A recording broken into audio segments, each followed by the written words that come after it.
Hi, Sharon Richards. It's about collecting, and I'm a little sweaty here today just because I came from my storage, which is something we've been talking about this week and last week, collecting storage containers for your collection. Ideally, as I am fortunate enough to have now, I have an in-home storage. That's to say, when you consider temperature and storing your collections, the most desirable place to store your collectibles is in another room of your home. Obviously, you can temperature control, it's comfortable, it's nearby. I had many years where collectibles did not fit in the house, and among many and various other things as well that were not necessarily the kind of collections we're talking about here.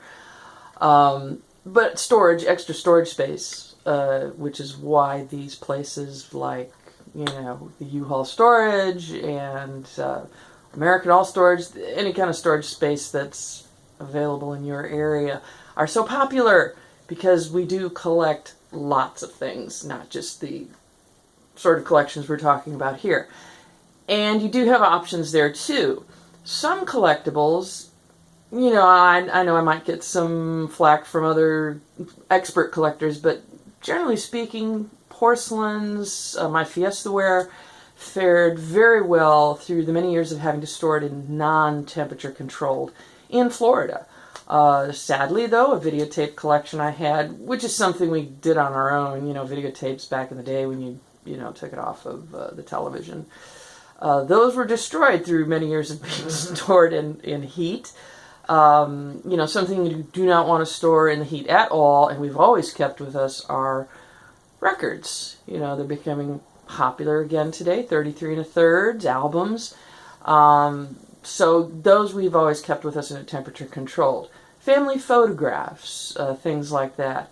With weapons, antique guns, things like that, we have always taken care to make sure that these items do not contain any ammunition left in the barrel, perhaps, or in the clips or anything. Everything's removed and stored separately from the actual devices. And there, I've just admitted that my husband has an antique gun collection. Some of them he and his father made himself, so good memories attached to that.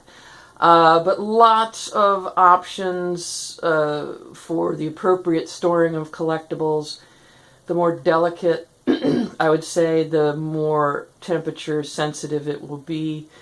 Certainly paper, that's maybe posters we've stored in non-temperature controlled storage, and other ways we've put some more delicate paper items in the house for storage. Again, it depends on what it is that you are storing that temperature will dictate.